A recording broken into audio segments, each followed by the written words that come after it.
Olha só, gente, o mercado financeiro elevou, inclusive, a projeção para a inflação aqui no país e daqui a pouquinho a gente vai trazer mais dados em relação a isso para vocês. Só para vocês terem uma ideia, no relatório Focus, divulgado hoje, há uma estimativa de alta de 5,85% para o Índice Nacional de Preços ao Consumidor Amplo, o IPCA, neste ano. Há 4 semanas, a expectativa para o índice era de 5,6%. O teto da meta é de 5%, ou seja, analistas já estimam um estouro do índice definido pelo Conselho Monetário Nacional. Desde a vitória do presidente eleito Luiz Inácio Lula da Silva, há uma oscilação no risco Brasil. As variações se destacam devido à discussão sobre a PEC fura-teto e as declarações do petista em relação à economia. O mercado reagiu depois de afirmar que se a bolsa cair e o dólar subir, paciência. A moeda corrente nos Estados Unidos bateu recorde de alta na semana passada, enquanto o Ibovespa, principal índice da B3, recuou 2,53%. O presidente da FEBRABAN, a Federação Brasileira de Bancos, Isaac Sidney, defendeu a necessidade de dar um voto de confiança a Lula em relação ao equilíbrio da política fiscal e social no próximo governo. Para Sidney, a retomada de políticas sociais não se contrapõe às questões fiscais e ajuda no crescimento econômico do país. Tomé, eu quero discutir esse voto de confiança. Você daria? Não, eu não daria. Eu não daria porque eles já tiveram a chance no passado, eles tinham a maioria na Câmara, eles tinham um clamor populacional muito significativo no passado. E o que eles fizeram com tudo isso? Destruíram a nação brasileira. Essa é a grande verdade do que aconteceu. Se nós não tivermos pessoas competentes administrando o nosso país, nós nunca vamos conseguir ter um país que nós queremos para os nossos filhos. É competência. Não se dá nem uma barraca de cachorro-quente para uma pessoa que não tem a competência para poder cuidar dela, porque ele quebra a barraca de cachorro-quente. E é o que nós estamos vendo. Sempre foi no passado, né? Nós víamos a tal política de coalizão criada pelo intelectual formado na França, Fernando Henrique Cardoso, que entregava ministérios a partidos políticos de porteira fechada. E o que eles faziam com isso? Era enriquecimento ilícito, que nós vimos isso na Operação Lava Jato, e se perpetuar no poder. E o que acontecia com a administração verdadeira? Ela não acontecia, porque não havia competência. Você tem que ter pessoas preparadas, que tenham um passado, que permita que essas pessoas recebam um ministério, recebam uma estatal e possam fazer delas, né, como fazem empresas privadas. Vejam hoje como estão as estatais do Brasil. O que nós vemos hoje no Brasil é muito diferente do que nós vimos no passado. E nós estamos vendo as mesmas pessoas retomarem como nós não gostaríamos que acontecesse. Então, como que nós podemos dar credibilidade para isso? Nós temos, na transição, quase 20 pessoas que já foram, que têm aí crimes de corrupção passiva, ativa, lavagem de dinheiro, entre outros crimes, ou que foram acusadas e que estão votando. Inclusive alguns que passaram por delação premiada contando o que aconteceu no Brasil. São essas pessoas que vão retornar ao Brasil, pessoas com dinheiro na cueca, atrás do presidente. Qual é a moralidade disso? O Brasil tem uma coisa muito séria, que é a diferença entre o que é legal e o que é moral. Não é moral o que estão fazendo com o Brasil. Eles podem até ter o resguardo, né, por conta das interpretações das nossas leis, mas não há nenhuma moralidade no que nós vemos no Brasil nos dias de hoje. O Constantino, agora começam vários discursos de técnicos, enfim, agora a gente se depara com vários discursos nesse sentido, com números que são jogados, né, para as pessoas. Eu fico imaginando as pessoas recebendo esse tipo de informação. Eu vi uma entrevista hoje do ex-ministro da Dilma, Nelson Barbosa, dizendo que há um espaço ainda para um gasto de 136 bilhões de reais e que isso não seria um estouro do teto de gastos. Ou seja, as narrativas começam a ser colocadas, né? Como é que a gente questiona isso? Bom, para começo de conversa, lembrando que Nelson Barbosa, se é técnico, é um péssimo técnico. Aliás, ele andou dizendo que ele é o novo posto Ipiranga. Só aí a gente já vê que a situação está periclitante, né? 136 bilhões, você disse, né? Eu não sei por que não 137 bilhões. Eu acho que tem espaço para 137 bilhões, talvez, e uns quebrados. Quer dizer, um número desse me lembra muito Ciro Gomes, né? O chute preciso, né? O sujeito bota o número assim para parecer que tem uma conta muito técnica e matemática por trás. Paulo, o Brasil já gasta demais, o Brasil já tem uma carga tributária elevada demais para padrões de países emergentes, o Brasil já tem um problema de dívida contratada, por causa dos gastos em bola de neve que o governo atual conseguiu estancar, principalmente com a reforma previdenciária, logo no primeiro ano, foi muito importante, né? Mas temos vários outros gastos que são bola de neve e estão contratados se nenhuma reforma estrutural for feita. Então, o cenário brasileiro já é assustador, a fotografia e o filme. Aí vem uma turma, um roteirista que ainda quer mais espaço para criatividade, ainda quer mais margem de manobra, ainda quer furar o teto. Quer dizer, é óbvio que o mercado vai acusar o golpe. O mercado faz conta, porque o mercado não é uma entidade com um CNPJ. São milhares de investidores que têm o seu na reta, que se não performar, vão ser demitidos e por aí vai. Então eles vão fazer conta. E eles estão vendo que o Brasil vai virando a noiva feia no mercado, porque é um concurso. Beleza. É verdade que às vezes vira concurso de feiura. O mundo inteiro está tão mal, né, que se a gente não fizer muita besteira, a gente se destaca. Só que com essa turma aí, vai fazer besteira. E veja, nós estamos num contexto de vizinhança já mergulhando no caos. O Chile conseguiu piorar muito suas contas, que era o país mais ajeitadinho. O Peru está ferrado, a Bolívia está ferrado, a Argentina nem se fala, a Venezuela já acabou. Então, é um contexto de América Latina como um continente que daqui a pouco os investidores do mundo inteiro vão esquecer, que nem a África. Não vão mais olhar, porque não vale a pena. É terra de Marlboro, é terra sem lei, é algo que não faz sentido, não tem crescimento sustentável. Então, de novo, Paulo, o Brasil vinha resistindo a essa onda vermelha na região. O Brasil se juntando a eles, ainda por cima com o passado do PT, o brasileiro tem que arregaçar a manga para trabalhar, porque parece que já não vai ter metrô em BH, né? Já mandaram suspender aí a licitação e tudo. Mas em Caracas vai ter... Muito bem. Serrão, eu quero saber se você tem aí 136 bi para gastar à vontade, por favor. Olha, a gente sempre dá um jeito, né? Porque uma coisa na contabilidade pública é que ela também adora fazer mágica no Brasil, né?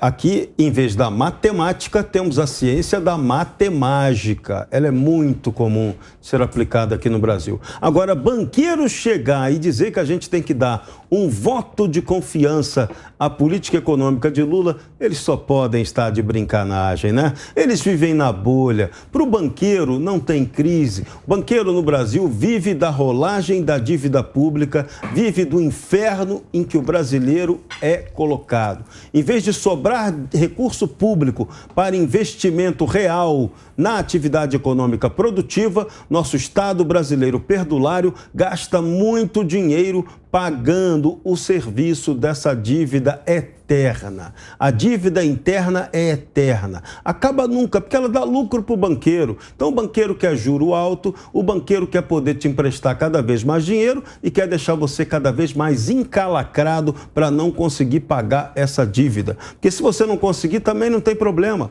Quando você faz uma dívida com ele, ele também faz uma securitização, ele securitiza essa dívida. Se você não pagar, ele recebe do seguro, mas cobra de você depois, vende depois a sua dívida no mercado secundário para outro que vai cobrar de você o que você está devendo. Enfim, é uma bola de neve absolutamente interminável.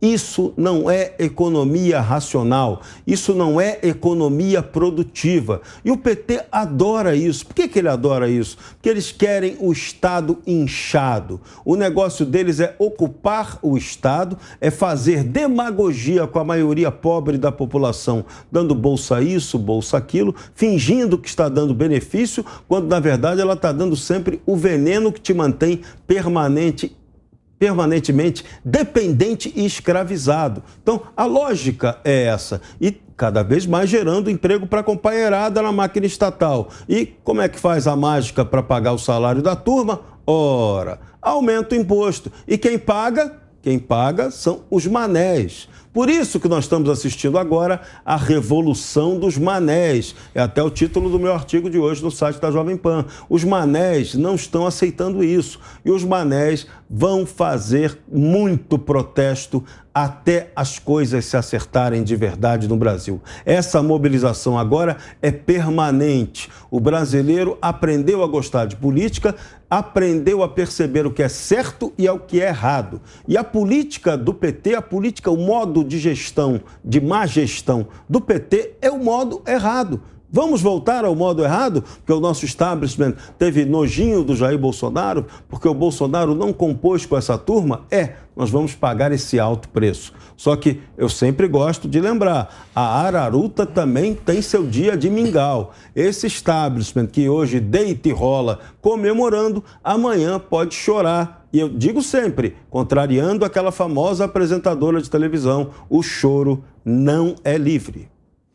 Tomé, essa PEC da transição, além dela custar caro em âmbito orçamentário, estamos falando aí de alguns bilhões de reais, politicamente ela também não será barata, né? O Lula vai ter que ceder muitos espaços dentro do futuro governo para aliados para que isso seja aprovado. Mas é claro, não tenha dúvida, já está sendo negociado tudo isso.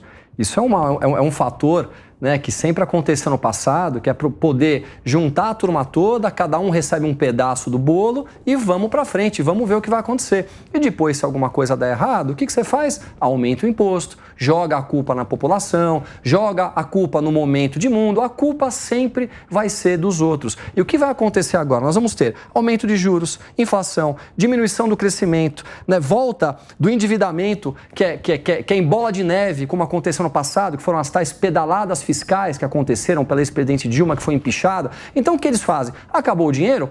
Peguem o empréstimo, coloquem dinheiro na conta. Aí você olha na conta e fala, olha, a conta está positiva, mas ninguém conta para você que o país está se endividando. Essa é a forma do PT fazer política, eles não sabem fazer de maneira diferente e o pior de tudo isso, eles colocam pessoas incompetentes em volta deles, a corrupção está em torno do país, de novo, novamente, como tivemos no passado, e aí eu pergunto, o que fazer? E aí é por isso que as pessoas estão nas ruas. As pessoas estão indignadas, vendo tudo o que aconteceu no passado e vendo essas mesmas pessoas retomarem arbitrariedades acontecendo. E o pior de tudo, eu digo aqui, nós estamos perdendo a nossa liberdade de expressão. Porque quando você ainda tem liberdade de expressão, você pode falar o que pensa, você pode fazer manifestação, você pode ir para a rua. Claro que de maneira educada, de maneira sem, permitindo o direito de ir e vir das pessoas, mas há o direito de você poder falar. E nós não temos mais esse direito. As pessoas estão com medo. E medo de quem?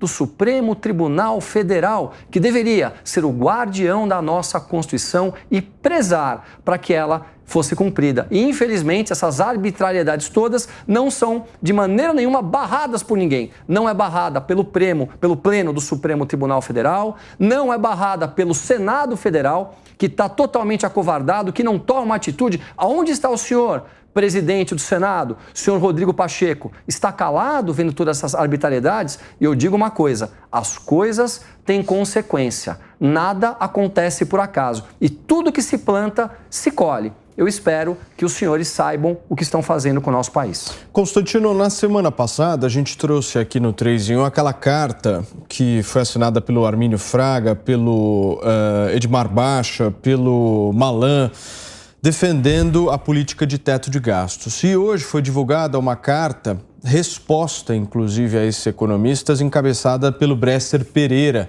dizendo que a economia brasileira não precisa do teto de gastos, que o teto de gastos seria uma espécie de falácia. Você acha que o governo petista vai ter ao lado os economistas que assinaram a carta junto com Armínio Fraga ou terá ao lado os economistas que assinaram a carta junto a Bresser Pereira? Deixa eu pensar, Paulo, você está me perguntando se o PT vai ter ao seu lado aqueles que sempre estiveram ao seu lado ou se vai ter ao seu lado os tucanos que acham que foram eleitos. Paulo, isso foi, de novo, né? Não dá nem para chamar de estelionato, né? Foi patética a postura do Armínio Fraga, da Helena Landau, do Meirelles, do João Amoedo e companhia. Todos esses tucanos, eles lularam, não é que eles falaram assim, não, vamos ver o que vai acontecer, eu não gosto do Bolsonaro, mas tomara que se vencer o Lula, ele seja mais responsável. Não foi isso que aconteceu. Eles lularam com orgulho, eles fizeram um L, eles emprestaram suas reputações para o palanque do Lula, demonizando o Bolsonaro, assinaram cartinha para salvar a democracia, colocando o ladrão de volta à cena do crime. E no dia seguinte já se fingem de traídos. Eu tive a oportunidade de entrevistar o Meirelles, ele disse na minha cara, no jornal Jovem Pan, ele disse na minha cara, não, existem dois Lulas, duas possibilidades de Lula, né? Qual vai ser? Aí eu perguntei para ele, vem cá, por que você não perguntou isso antes? Você emprestou o nome, apoiou o sujeito sem saber? qual que ele ia ser, sendo que o histórico do Lula e do PT sempre foi próximo de Bresser Pereira, Mercadante, Pockmann e companhia? Isso é uma palhaçada. Esses tucanos merecem o desprezo da população. Eu jamais voltarei a respeitar um Armínio Fraga da vida, quem eu já respeitei. Eu jamais voltaria a respeitar, porque o que eles fizeram foi, além de patético, né? Era evidente que eles estavam, na melhor das hipóteses, dando um cheque em branco para um petista, fingindo que estavam salvando a democracia, achando que ia digitar 13 e levar Meirelles e Armínio para governo. O Ciro Gomes cantou a pedra, Paulo. Ciro Gomes cantou a pedra. Se sobe Boulos e Alckmin num palanque, um dos dois está sendo feito de otário. Agora, o Constant, a gente sabe quem. Vamos fazer uma perspectiva futura nesses casos que a gente traçou aqui. Existem duas situações aí hipotéticas na área econômica. A primeira situação é justamente o Lula optar por esses tucanos, como você mesmo menciona, Armínio Fraga, Edmar Baixa, enfim, e eles atuarem como os líderes da economia brasileira. A outra opção é ele escolher os economistas mais ligados a Dilma, enfim, como foi o caso, inclusive, de Nelson Barbosa, Bresser Pereira, enfim, dentre outros. A minha pergunta é o seguinte, ele, de acordo com a decisão que ele for tomar, algumas consequências virão. Por exemplo, se ele for na direção dos tucanos, na escolha da economia capitaneada pelos tucanos, ele vai ter uma pressão muito forte da base, certo? E da mesma forma, se ele optar pelo outro lado, como é que o mercado vai reagir a isso, né? Porque ainda há uma atmosfera de expectativa nesse sentido do tipo... O que será que vai acontecer? Ainda esse voto de confiança, ele ainda está sendo dado ou não? Me explica isso, por favor. Eu acho que por parte do mercado, sim. E a resposta para a sua pergunta é uma questão de prazo.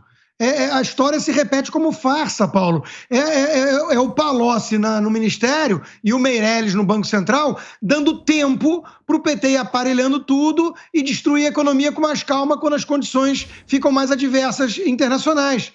É exatamente o que aconteceu no passado. Agora, se o PT optar por pular essa etapa, nem colocar um tucaninho para acalmar o mercado ali e ir direto de Haddad no Ministério da Fazenda, aí ele perde tempo. Ele vai ter que agir muito rápido para cooptar todas as instituições, impedir as críticas, né, censurar, usar os coleguinhas do Supremo para transformar logo o Brasil numa Venezuela, numa Argentina. Porque é óbvio que o mercado acusa o golpe muito rápido. Se ele optar por esse atalho, né? Se ele atender às suas bases radicais logo de cara. Então, se ele for esperto, ele ganha tempo com os tucanos. Agora, de novo, é ganhar tempo, porque todo mundo sabe qual é a essência deles. É a história, a fábula do escorpião. O escorpião pede carona, o sapo aceita dar a carona e mesmo assim o escorpião vai lá e pica o sapo. E afundam os dois juntos.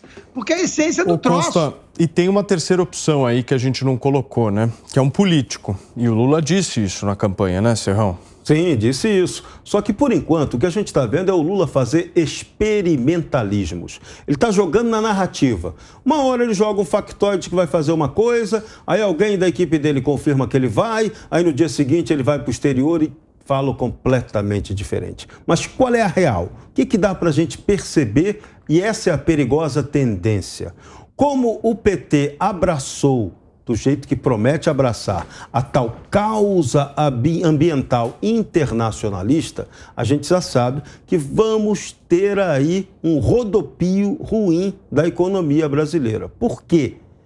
Qual é o pressuposto para uma economia crescer? A primeira coisa que tem que crescer, que tem que funcionar para uma economia evoluir, é a produção de energia da maneira mais efetiva e da maneira mais segura. Pois bem, o que faz o discurso ambientalista é realmente atacar essa geração de energia, essa possibilidade de produção de energia. Quando você vê que isso não vai acontecer, não vai ter energia, então, consequentemente, não haverá industrialização. Se não vai ter isso, não vai ter crescimento nem desenvolvimento. Isso é uma lógica tão simplória, é você entender como funciona o capitalismo. O PT parece que não sabe como funciona o capitalismo, ou não quer saber, porque para eles tem um Estado maravilhoso em que eles podem mamar na teta e esse Estado sustenta a companheirada para eles terem suas benesses. Banqueiro não tem como dar opinião, vive numa bolha absoluta. Esses economistas todos aí do Plano Real, maravilha. Pergunta como esse pessoal está vivendo. Todo mundo vive de maneira nababesca, milionária, bilionária. Para eles não faz a menor diferença se ganhar X, Y, se ganha Bolsonaro, se ganha Lula. Para eles que se dane o Brasil. Eles exploram o Brasil, ganham muita grana fácil em cima desse povo brasileiro. Então é para isso que a primavera brasileira está aí. A gente acordou, não somos mais otários, aqui não tem mané. Embora eles queiram dizer que nós sejamos manés, mas nós já percebemos, esse jogo não agrada mais, esse jogo vai ter que mudar. Se não mudou agora nessa eleição, vai mudar adiante, porque a sociedade vai promover a mudança estrutural que esse país merece. Aguardem, que esse vai ser o nosso desfecho. Tomé, esse casamento dos liberais, como por exemplo Armínio Fraga, Edmar Baixa, Pedro Malan e outros liberais que apoiaram inclusive a eleição de Lula neste ano, dura até quando, né? Porque nós não temos um governo ainda empossado, não temos um governo que começou e começará, ao que tudo indica, no dia 1º de janeiro. Eu quero entender onde é que esse casamento vai dar. Não dá para saber onde esse casamento vai dar, como o próprio Constantino colocou agora. Ou eles vão colocar algumas pessoas e vão para o lado tucano para ganhar um pouco de tempo, ou vão na base e vão ter que fazer a tomada das instituições de uma maneira mais rápida. Nós não sabemos o que vai acontecer com o Brasil. Agora, tivemos já alguns deles que pularam do barco, como o Mantega, Henrique Meirelles, que começaram a entender o que vai acontecer no Brasil. É muito difícil nós darmos credibilidade para as pessoas que fizeram o que fizeram com o passado do Brasil. É muito difícil a gente acreditar que eles vão mudar de postura. A verdade é que nunca se pensou nos pobres de verdade no Brasil. Nunca se pensou nas minorias. A gente sabe que a estratégia do socialismo é acabar com a classe média. Uma vez que você acaba com a classe média e transforma a grande maioria da população em pobre ou em miserável, é muito fácil de você tomar o controle em um momento de uma crise internacional. É esse o nosso medo. E a gente não tira isso do nada, não é teoria da conspiração. Nós vimos tudo isso acontecer aqui ao lado. Está acontecendo agora na Argentina. Está acontecendo no Chile. Pegaram um dos países mais prósperos que nós tínhamos, que era a Venezuela, e olha o que aconteceu com a Venezuela. Veja como está Cuba há muitos anos. Veja a China. A China sim tem alguns bilionários, né? Agora, num país que tem mais de 1 bilhão de pessoas, é claro que uma parte deles são ricos, mas a grande maioria são pobres e miseráveis. É essa nosso grande medo com o que pode acontecer com o Brasil. E é por isso que as pessoas estão em desespero nas ruas, ajoelhadas, rezando, pedindo para que pelo menos a gente não perca a nossa liberdade de expressão, que é o que pode tirar a gente de qualquer problema que aconteça no futuro. Porque se nós estivermos com medo e calados, nunca mais teremos nosso Brasil de volta. Agora eu só quero chamar o VAR para um ponto aqui bem objetivo. Você dizer que o Meirelles, que o Guido Mantega pularam do barco, pularam nada, ninguém pulou desse barco coisa nenhuma, é tudo jogo de ilusão. Você achar que o José Dirceu de Oliveira e Silva não está tendo nenhuma influência nesse novo governo do PT, você está de brincanagem com a gente. Então vamos acompanhar com muita atenção o movimento dessa turma. Muitos estão operando aí totalmente nos bastidores, mas o plano verdadeiro deles de tomada do poder, a gente sabe qual é velho conhecido. Infelizmente, as urnas eletrônicas, a eleição sem a possibilidade do voto impresso para a conferência 100% na própria sessão eleitoral, nos legou esse resultado que não há direito da gente questionar da eleição. A gente pode reclamar, mas quem reclama nesse caso já perdeu. Mas quem perdeu não é mané, tem que continuar a pressão, fazer essa pressão ser cada vez mais inteligente e estratégica para pegar esses que querem fazer do Brasil algo muito ruim. Aqui não será a Brazuela, aqui não vai virar Venezuela. Pediu, Constantino? Não, pedi para fazer uma reflexão aqui com a nossa audiência, que é a seguinte. Alguém pode perguntar assim: Constantino, você não acredita na possibilidade de regeneração, de mudança, da pessoa deixar para trás alguns ranços do passado? Eu acredito sim. Veja o caso do Bolsonaro. Muita gente pegava falas dele de 30 anos atrás, ignorando que ele veio a público falar que mudou. Mudou em relação a um monte de coisa, aprendeu economia, deixou o posto Ipiranga dele, que é um liberal legítimo, comandar a pasta com autonomia. Ele mudou em várias posições dele. E ele explicou a mudança. Como alguém que é autor de um livro, Confissões de um Ex-Libertário, eu sou o primeiro a aceitar que as pessoas podem mudar. A pergunta que eu faço é, alguém viu Lula ou algum petista do alto escalão vir a público se arrepender dos pecados do verão passado, fazer meia-culpa, virar e falar assim, eu defendi o caminho errado e hoje eu mudei? Alguém viu isso, esse ato de humildade? Eu vi o contrário. Eu vi o Lula com um discurso raivoso de vingança, que a Lava Jato é uma operação criminosa, uma quadrilha que o injustiçou, que ele foi um perseguido. Eles não se arrependeram de nada que eles fizeram. Então, como é que alguém pode esperar que essa turma vá ser prudente, vai ser ética e vai ser responsável? É óbvio que não. Não é que a esperança vence a experiência nesse caso. É que a esperança é totalmente sem sentido. Ela vem do nada. Ela vem sem nenhuma base. O sujeito está dizendo o seguinte, o cara continua o mesmo, ele não fez nenhum meia-culpa, ele não reconheceu nenhum erro, e você está achando que ele vai mudar e vai vir uma pessoa nova. Por quê? Por que você acha isso? Com base em quê? Essa é a pergunta que eu deixo no ar. A mentira está ganhando de goleada por enquanto.